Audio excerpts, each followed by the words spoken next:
Greetings, and it is a pleasure and an honor for me to be able to speak to the guests of the Kyiv Security Forum. I wish I could be there in person, but unfortunately I'm not able to be in Ukraine today. I believe the Kyiv Security Forum is one of the preeminent gatherings in Ukraine, and I believe it's an important focus as well. No country in Europe faces the kind of security threats on a day-to-day basis that Ukraine faces and has faced for the last 5 years. It has been a challenging 5 years for Ukraine, not only because of the annexation by Russia of Crimea, the claimed annexation, and because of the war in the Donbass, but also politically and economically. It's been very challenging times. What is encouraging to see, however, is that Ukrainians have responded to these challenges by forging a stronger, more unified national identity, one that is looking toward the implementation of further reforms and ultimate integration into Euro-Atlantic institutions. The United States stands by Ukraine on this journey. We congratulate the people of Ukraine on having had a successful first round of presidential elections. We wish you well in conducting the second round of those presidential elections, as well as parliamentary elections this fall.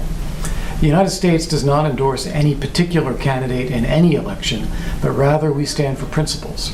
We believe and strongly in supporting Ukraine in the development of its democratic institutions, in economic reform, in fighting corruption, and in building a strong, sovereign, secure state, building security for the people of Ukraine. We believe firmly that the Minsk agreements need to be implemented fully. Thus far, Russia has not been willing to do that, but we remain prepared to engage, to do whatever we can to facilitate negotiations, the introductions of peacekeepers if that is helpful, so that the people of eastern Ukraine can get their lives back once again. The humanitarian challenges that they face are some of the worst in Europe, and it is incumbent on all of us not to leave them behind. We want to see them be successful as well. The United States strongly supports the sovereignty and territorial integrity of Ukraine. We just recently saw the 5th anniversary of Russia's claimed annexation of Crimea, and I would call everyone's attention yet again to Secretary of State Pompeo's declaration of July 25th, 2018, in which he made clear the United States does not and will not accept Russia's claimed annexation. Likewise, we do not accept the legitimacy of the two People's Republics in eastern Ukraine, the Luhansk and Donetsk People's Republics as they are called, which were created and are controlled by Russia. We need to see a genuine negotiation that restores the sovereignty and territorial integrity of Ukraine as called for in the Minsk agreements. We need to see the political steps of those Minsk agreements implemented as well.